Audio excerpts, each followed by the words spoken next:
izin Pak terkait tadi hasil rapat evaluasi.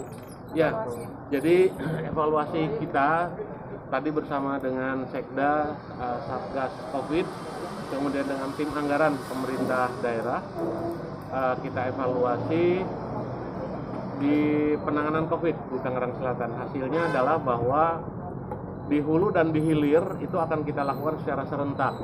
Di hulu, operasi justisi penegakan protokol kesehatan yang sekarang dilakukan itu akan terus dilakukan, termasuk misalnya pemadaman lampu pada titik-titik ruas-ruas tertentu dari jam 8 sampai dengan jam 20 ya.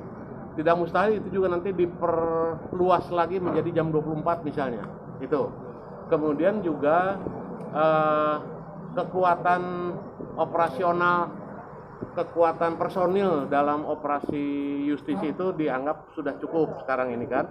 Satu tim itu, satu kecamatan kurang lebih ada 43 sampai 45 orang dibagi. Di rolling lah sama teman-teman di lapangan seperti apa.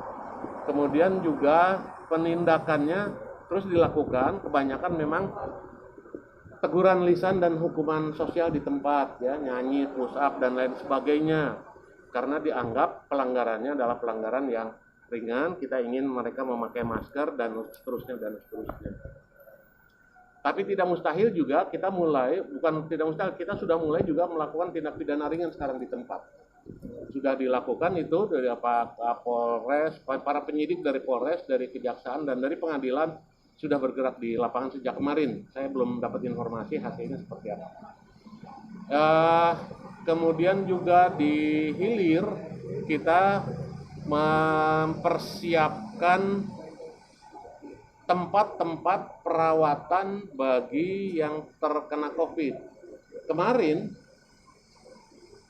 tanggal 15 yang terkonfirmasi positif itu 548 orang. Dan ini ternyata bukan berarti semuanya di Tangerang Selatan. Ini hasil dari testing swab antigen yang dilakukan secara, karena sistem sekarang pelaporannya itu udah langsung ke pusat. Jadi kalau misalnya saya kebenaran lagi ada di Cirebon, saya dilakukan swab, maka saya dilakukan swab di Cirebon, hasilnya reaktif, itu karena KTP saya KTP Tangsel, tercatatnya saya sebagai orang yang reaktif di Tangsel. Ini secara nasional, jadi di mana lagi ada di Kalimantan, gitu kan misalnya di swab dia reaktif, yaitu berarti pasien Tangsel kira-kira begitu. Nah semuanya ada 548, tetapi bisa dikatakan 70%-nya dari 500 itu ya memang ada di Tangsel. Artinya penambahan pasien yang terkonfirmasi positif di Tangerang Selatan cukup besar hari ini. Kemudian juga upaya-upaya yang kita lakukan untuk penanganan ini, yang pertama adalah tentunya mencukupi kamar-kamar perawatan, ya, mencukupi tempat-tempat perawatan. Bagi sekali lagi tetap saja gejala OTG dan gejala ringan kita fokuskan ke rumah lawan COVID. Tetapi catatannya sekarang ini tempatnya sudah hampir penuh. Dari 300 itu 270 sudah terisi. Kemudian juga untuk mengatasi ledakan berikutnya, kalau terjadi ledakan lagi, maka kita fokus memaksimalkan Rumah Sakit Serpong Utara. Saat ini Serpong Utara ada 30 tempat tidur yang sudah digunakan oleh pasien. Artinya ada tempat tidurnya, ada yang merawatnya, ada oksigennya, ada infusnya, dan seterusnya. Ke depan kita akan maksimalkan dia minimal sampai 100, maksimal sampai 200. Yang tadinya buat ruang, karena Serpong Utara nanti khusus untuk untuk COVID saja, menambah kapasitas rumah lawan COVID, Serpong Tandon Jater.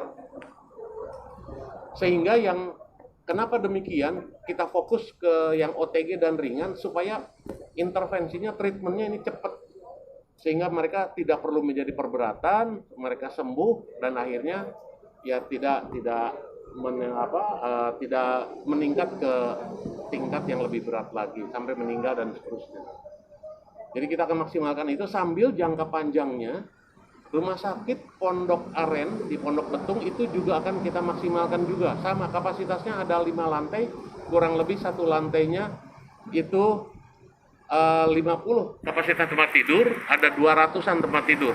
Yang sisanya kan untuk ruang obat, ruang dokternya, ruang bidannya. Jadi 200 kapasitas tempat tidur di Serpong Utara juga akan kita lakukan. Caranya adalah saya sudah mengajukan surat ke Menteri Kesehatan untuk meminta bantuan tempat tidur dan seluruh infrastruktur yang dibutuhkan untuk beroperasinya Rumah Sakit Serpong Utara. Jadi ulangi, 2 Rumah Sakit Serpong Utara dan Pondok Aren. Serpong Utara mudah-mudahan kapasitas maksimalnya bisa tercapai secepatnya lah. Saya pengen secepatnya. Tadi saya targetkan, saya bilang bisa nggak bulan ini kapasitas optimalnya itu tercapai. Diusahakan Pak, minimal 75% kapasitas tempat tidurnya. Nah, yang menarik, kekurangan tenaga kesehatan kita, itu pasti. Kalau oksigen relatif sekarang sudah bisa sedikit-sedikit terpenuhi. Pemerintah pusat turun langsung.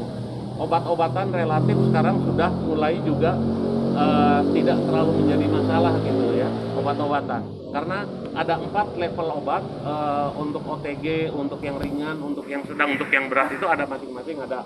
Kan jumlahnya kebanyakan di OTG dan di gejala ringan. Itu relatif tidak jadi masalah.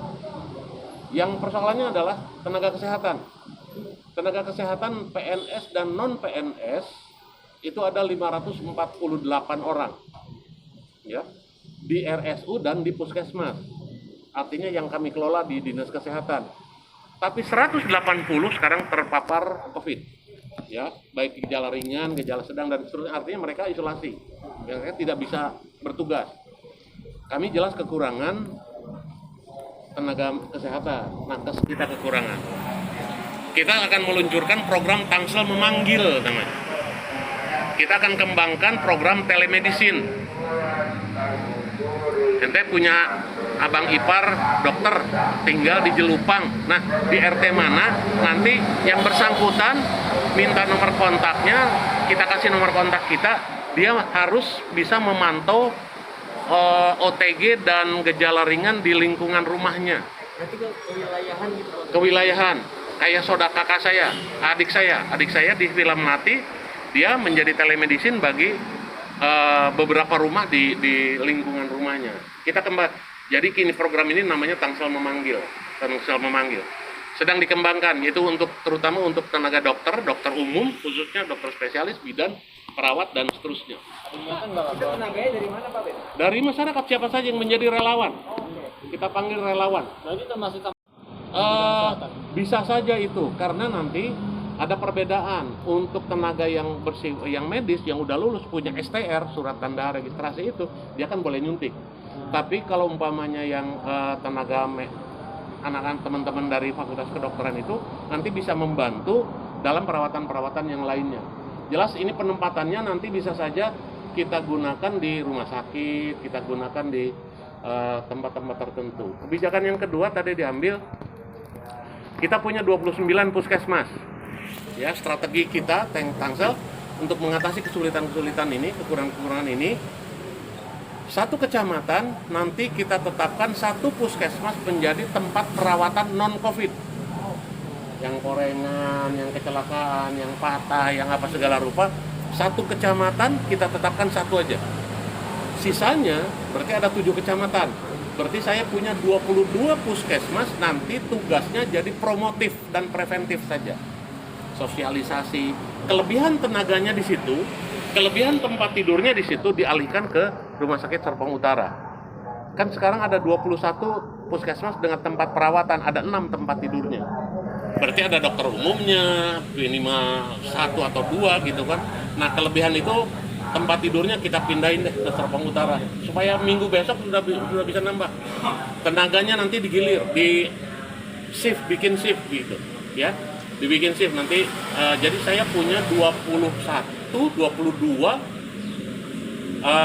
puskesmas yang nanti akan didorong hanya menjadi promotif dan preventif, sehingga kelebihan sumber dayanya kita operasionalkan di Rumah Sakit Serpong Utara. Mudah-mudahan ini cukup, belum cukup. Kita akan cari lagi nanti tenaga-tenaga dari tempat yang lain.